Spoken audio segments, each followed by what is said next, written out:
அஸ்ஸலாமு அலைக்கும். Welcome to like me recipes.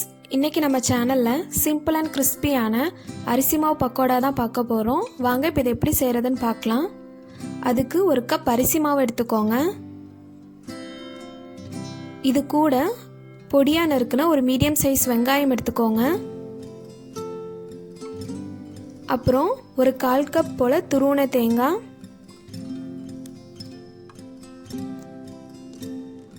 ஒரு பச்சை மிளகாய், ஒரு துண்டு இஞ்சியை நல்லா பொடியாக நறுக்கி சேர்த்துக்கோங்க.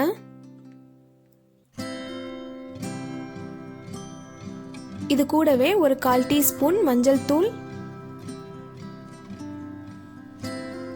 1 டீஸ்பூன் சில்லி பவுடர்,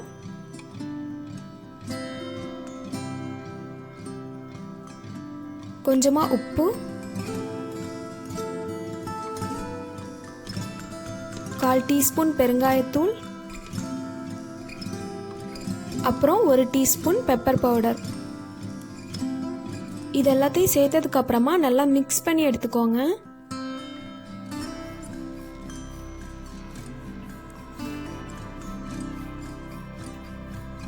எல்லாம் நல்லா மிக்ஸ் ஆனதும் 3/4 கப் போல தண்ணி சேர்த்துக்கோங்க. தண்ணி சேர்த்ததுக்கு அப்புறமா நல்லா மிக்ஸ் பண்ணி எடுத்துக்கோங்க. அவ்வளோதான், நம்மளுடைய பக்கோடாக்கான பேட்டர் ரெடி ஆயிடுச்சு. இப்போ இதை நாம் ஃப்ரை பண்ணி எடுத்துடலாம்.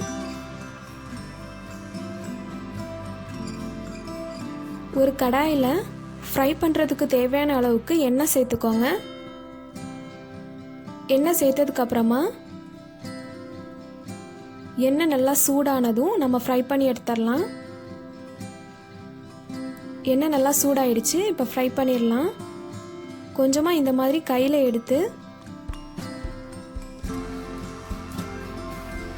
சின்ன சின்ன பால் ஷேப்பில் போட்டு எடுத்துக்கோங்க. நீங்கள் சின்ன சின்னதாக போடுறப்ப தான் நமக்கு ரொம்ப கிறிஸ்பியாக இருக்கும்.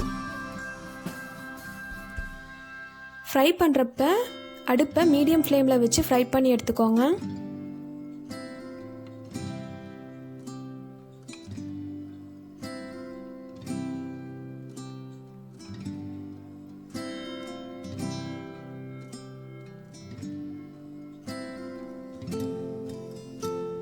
அவ்வளோதான், இது ஃப்ரை ஆயிடுச்சு.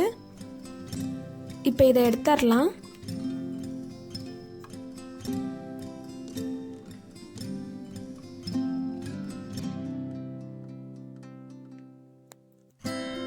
இந்த மாதிரி எல்லாத்தையும் நான் ஃப்ரை பண்ணி எடுத்துக்கிறேன்.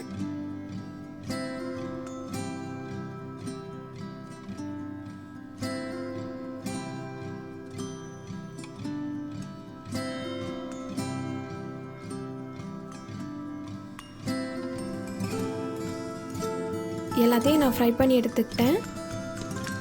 அவ்வளோதான், நம்மளோட சிம்பிள் அண்ட் கிறிஸ்பியான அரிசி மாவு பக்கோடா ரெடி ஆயிடுச்சு. கண்டிப்பாக இதை ட்ரை பண்ணி பாருங்கள். நம்ம சேனல் உங்களுக்கு பிடிச்சிருந்துச்சுன்னா சப்போர்ட் பண்ணுங்கள். தேங்க்யூ.